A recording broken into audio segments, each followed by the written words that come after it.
थांनाय साननैसो सिगाङाव नुदों जे गोबां टिभि चेनेल ससियेल मिडिया आरो माखासे पर्टेल चेनेलाव आंनि मुंखौ लानानै राजखान्थियारि माखासे निउस बा बेबायदि सर्सा बेबायदि परिबेसखौ आंबो नुदों।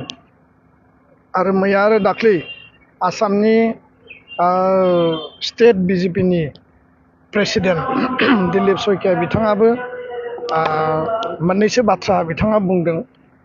दा खोथाया स्पष्ट जे दुलाराय बर' फरायसा आफादाव आङो दिनैसिम दङ आरो जेब्लासिम एबसुआव थागोन एबसुनि आदर्श बड'फानि आदर्श थां आरो थांनानै थानो हो आरो बर' हारिखौ गेरेमसा माहारि दानायनि जि मोनसे मिशन आरो जि अबजेक्टिभ बे कन्टिनिउ थागोन। आरो बे बेलायाव बायदिसिना सर्सा मालाबा फैयो, किन्तु दा जिहेतु बेबायदि थासारि जेबो गैया आरो बेखायनो आङो खावलायदों जे जि मोनसे परिबेस परिस्थितियाव पलिटिकेलि आरो पलिटिकेल सिनारिअ जि सर्सा सोलिबाय थादों बे सर्साजों आंहा थोंजोङै जेबो लोब्बा गैया।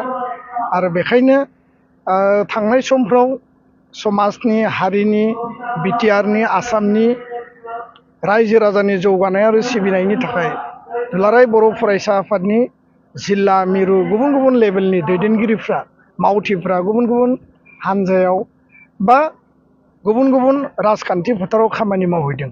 बेबायदि थासारि परिबेस परिस्थितिखौ नायनानै जिहेतु फैबाय थानाय 2020 बिटिसि इलेक्सन दङ, 2026आव जिहेतु आसाम बिधान सभानि इलेक्सन दङ, बे बिटिसि आरो बिधान सभानि इलेक्सनखौ नोजोर बोनानै माखासे सर्सा माखासे परिबेस परिस्थिति बा सम्भाबनाखौ मेडियायाव बेबायदि आल'सना खालामनाया सोलिबाय थादों। आं बेखायनो खावलायदों जे जिखिनि बेयाव आल'सना सम्भाबना बा परिबेस जाबाय बेखिनिया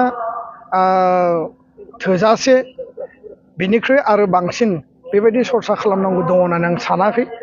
आरो गोबाङा गोबां बाथ्रा बुंगोन, माखासे वेलविजारा माखासे खोथा बुंगोन।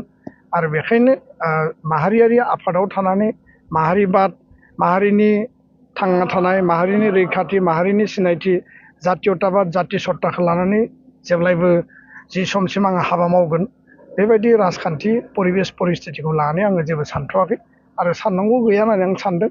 उननि समाव मा जायो, उननि समाव मा थांखि लायो बेखौ आङो रायजो राजानो फोरमायगोन। गोजोन्थों। दिनैसिम जि सोंखांबाय थादों बेयो नंखाय। दायो जों नुबाय आनसलिकताबादखौ लोरबां खालामनो थाखाय बियो नेसनेल लेभेलनि मोनसे पार्टिनि बेयो प्रपागान्डा नामा? बायदिसिना लेभेलाव बेफोर सर्साया सोलियो। सर्साखौ खालामनायाव आङो खावलायनोल'सो हायो आरो रावखौबो आङो खुगाखौ मुथिनानै बन्द' खालामनो हाया। दा आं खावलायदों जे बेबायदि सर्साखौ दा खालाम, खारन आं माहारियारि आफादाव दङ।